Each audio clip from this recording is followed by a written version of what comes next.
Good morning to all my colleagues. I'd like to thank you for joining me for this presentation on coordinating patient-centered care. The nurse role is ever-changing. The role of nurses today includes responsibilities that once were delegated to other specialties. In the realm of the care continuum, the nurse's involvement is paramount as the smooth, flawless transition from the patient from one mode of care to the next is often directly determined by nurses who maintain continuity of care. Strategies for family collaboration. Patients and families are integral members of the care continuum team. In 2018, the American College of Physicians compiled 4 principles which collectively outline evidence-based practices wrought through research which enhance patient safety and family collaboration with healthcare professionals. Nickel et al., 2018. First, dignity and respect are fundamental components of dealing with patients and families. What are dignity and respect? According to Nickel et al., 2018, these two terms are synonymous with healthcare professionals displaying empathy, recognizing the patient as an individual, and giving merit to the patient's needs. Next, patients and families must be actively included in all areas of their care. Sources state that those who participate in all aspects of their own care are emotionally healthier, more satisfied, more likely to adhere to treatment plans, and actually need health care less. Nickel et al., 2018. Finally, patients and families should be active participants in the development of healthcare attributes as they possess perspectives foreign to healthcare professionals.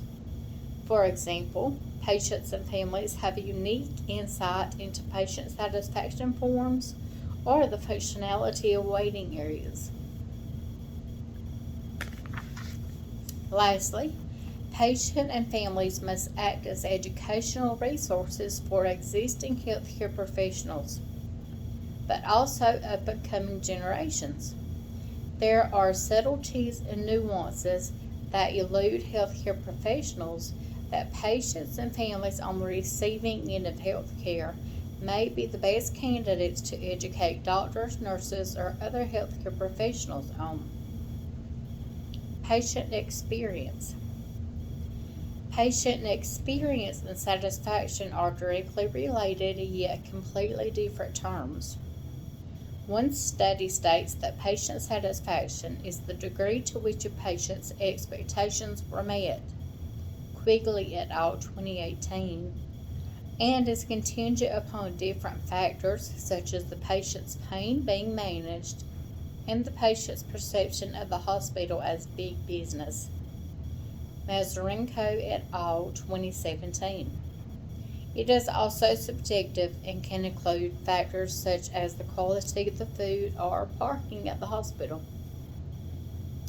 Patient experience, on the other hand, is the big picture of the services and care the patient received in conjunction with their satisfaction or dissatisfaction regarding the quality of care. It can be measured by gauging if what should have taken place at the hospital level actually happened. Quigley et al., 2018. Ethical approach to care. In 2013, a guideline was formally adopted to usher in key components of crisis standards of care. These same components boldly encompass the who, what, and why of the ethics behind coordinated care plans, aside from the obvious intention of keeping everyone focused and on the same page.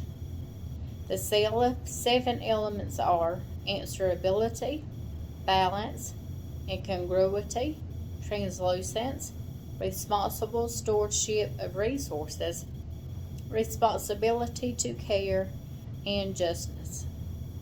Hick et al., 2020.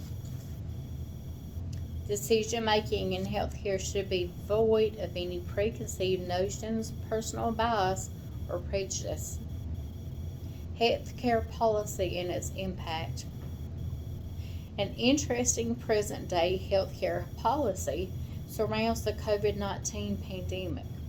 For example, the CDC in 2021 strongly recommends wear a mask, stay 6 feet apart, avoid crowds, and get a vaccine. The fallout has been multifaceted. One study identified communal weight loss amongst residents in skilled nursing facilities where patients were served meals alone or only with one caregiver present, in lieu of eating in the cafeteria or with other patients in the same capacity. Danilovich et al. 2020. Another study brings to light patient outcomes being negatively impacted by visitor restrictions during inpatient treatment. Wee et al. 2021. The nurse's role in continuum of care. Present day, there is no question as to the necessity and advantage of utilizing nurses in the continuum of care. Not only does nurse involvement facilitate smooth transitioning into auxiliary services for patients, but nurses who may be involved in bedside care as well as the transition create an atmosphere of caring and trust that is vital to patient satisfaction and complicity with care. Donnellan et al. 2019. As you can now see, nurses play a vital role in the continuum of care stage and ultimately in patients' lives. Thank you.